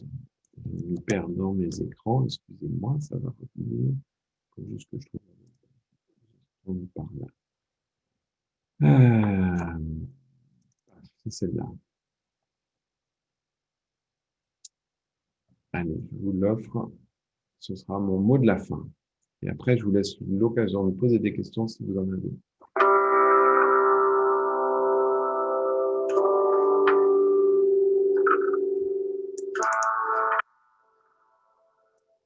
Cher papa, je voulais juste te remercier de t'occuper si bien de moi, même si je suis pas encore née. Je sais que tu fais des efforts de super-héros.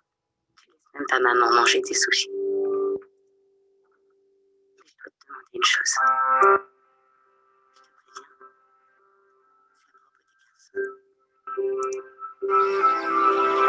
Parce que tu vois, je vais naître fille. Ce qui veut dire que quand j'aurai 14 ans, les garçons de ma classe m'auront déjà traité de pute, de salope, de conne et de beaucoup d'autres choses. C'est juste pour rire, bien sûr. C'est des garçons, donc tu t'inquiéteras pas. Et je comprends.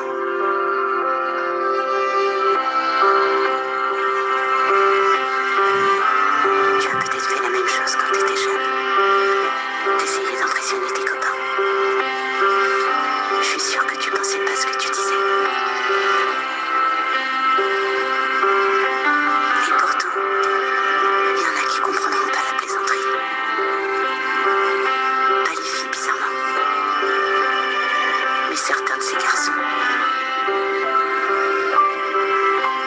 Et d'ici à mes 16 ans, quelques-uns d'entre eux auront glissé leurs mains dans mon pantalon, en profitant du fait que je suis tellement ivre que j'arrive plus à tenir debout. Et bien que je leur dise non, ça les fait rire. C'est drôle.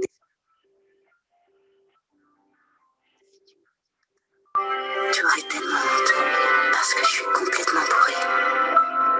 Et tout le monde sait que ça n'arrive pas aux filles convenables. Peu étonnant que je sois violée à 21 ans. À 21 ans, je rentre à la maison dans un taxi que conduit le fils d'un type avec qui tu allais nager tous les mercredis. Le type qui racontait tout le temps des blagues injurieuses. Et bien entendu, c'était juste des blagues, donc tu rigolais. Si t'avais su que son fils finirait par me violer, tu lui aurais dit de se reprendre. Mais comment pouvais-tu le savoir? C'était juste un garçon qui racontait des blagues bizarres. Et de toute façon, c'était pas ton problème. T'étais juste sympa avec lui. Sauf que son fils, qui a grandi avec ses plaisanteries, devient mon problème. Et puis enfin, je rencontre Monsieur Parfait. Et tu es tellement heureux pour moi, papa, parce que vraiment, il m'adore. En plus, il est intelligent. Il a un super job et pendant tout l'hiver, il fait du ski de fond 3 fois par semaine, exactement comme toi. Mais un jour, il cesse d'être Monsieur Parfait. Et je sais pas pourquoi. Attends, est-ce que je surréagis? En tout cas, il y a une chose que je sais, c'est que je suis pas du genre victime. J'ai appris à être une femme forte et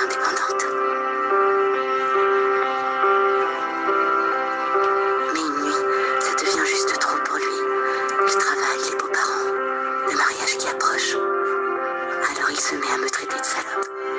Comme toi aussi tu l'as fait une fois avec une fille à l'école. Et puis quelques jours plus tard, il me frappe. C'est vrai que je dépasse les bornes. Parfois je peux vraiment être chiante. Mais on est quand même le plus beau couple du monde. Et je suis tellement confuse parce que je l'aime et je le déteste. Et je suis pas sûre d'avoir vraiment fait quelque chose qui va pas. Et puis un jour, il manque de me tuer. Tout devient noir. Et pourtant j'ai un doctorat, un boulot fantastique, des amis et de la famille qui m'aime. J'ai reçu une bonne éducation et personne n'a vu ça venir. Cher papa, voilà ce que je veux te demander. Une chose en amène toujours une autre. Alors s'il te plaît, arrête-la avant qu'elle puisse commencer. Ne laisse pas mes frères traiter les filles de salopes. Parce qu'elles n'en sont pas. Et un jour, il se peut qu'un petit garçon pense que c'est vrai. N'accepte pas les blagues injurieuses que des types bizarres racontent à la piscine, ou même des amis, parce que derrière chaque plaisanterie, il y a toujours une part de vérité. Cher papa, je sais que tu me protégeras des lions, des tigres, des armes à feu, des voitures, et même des sushis, sans réfléchir une seconde à ta propre vie. Mais cher papa, je vais naître fille. Alors s'il te plaît, fais tout ce que tu peux pour que ça cesse d'être le plus grand de tous les dangers.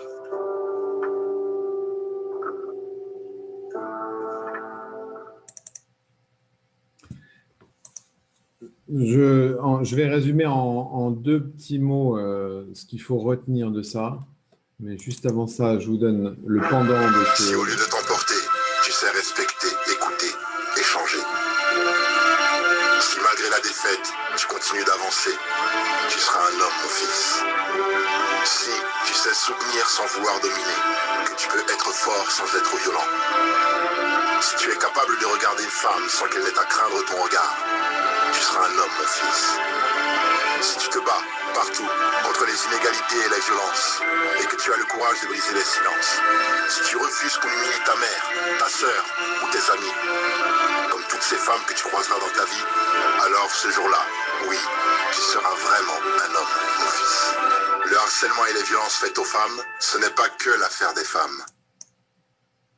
Ce qu'on peut retenir de ces deux petites vidéos, c'est que ce soit dans l'humour, que ce soit dans le discours que je me fais à moi-même, et dans la manière dont je me parle et dont je parle aux autres, que ce soit dans ma manière d'être, jamais, jamais, jamais, jamais, jamais, jamais, jamais, je ne peux légitimer de quelque manière que ce soit de la violence.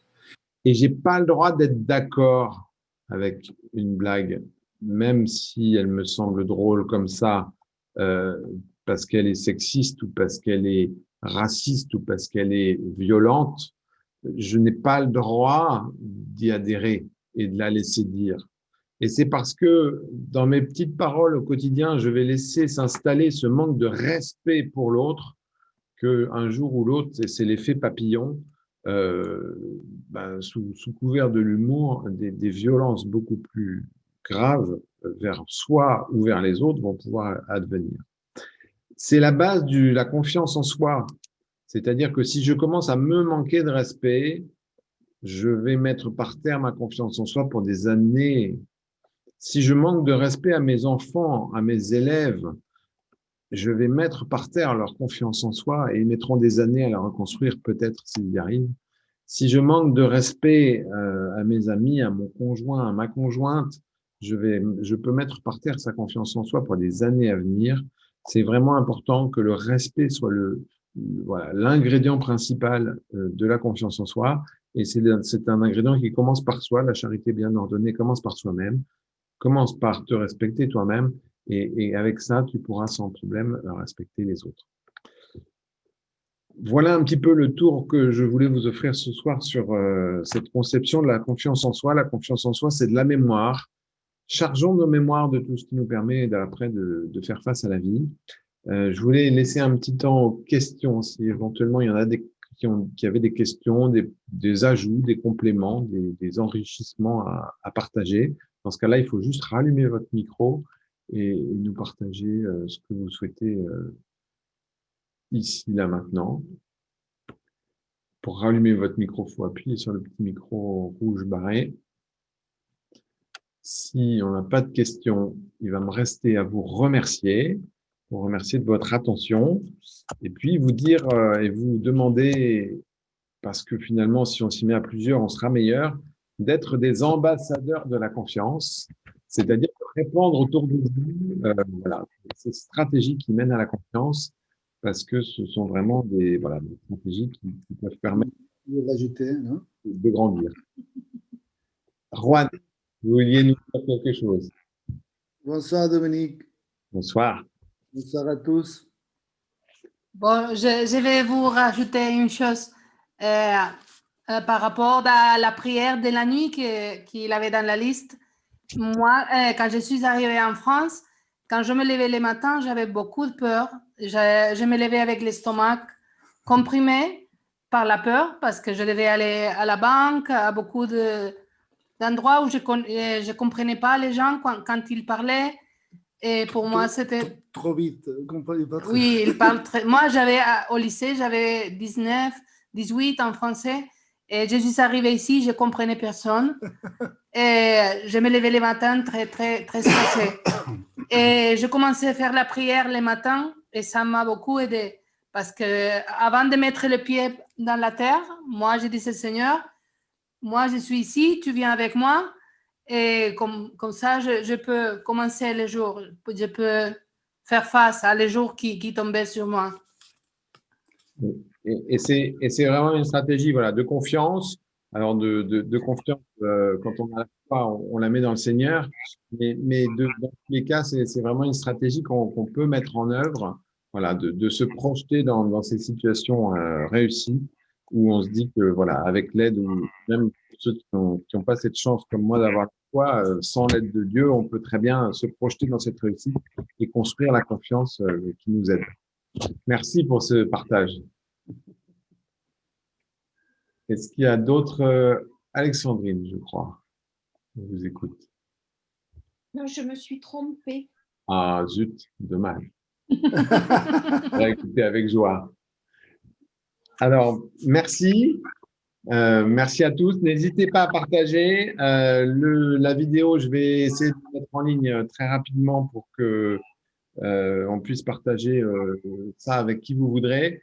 Et puis, soyez des ambassadeurs de la confiance en soi, parce que quand je suis chargé de confiance en moi, et ben finalement, je peux finir par l'offrir aux autres et de faire confiance aux autres. Donc, merci à tous. Bonne soirée. Dépêchez-vous, ça va être l'heure de dîner. Et pensez à respecter vos besoins physiologiques avant d'attaquer tout le reste. Merci.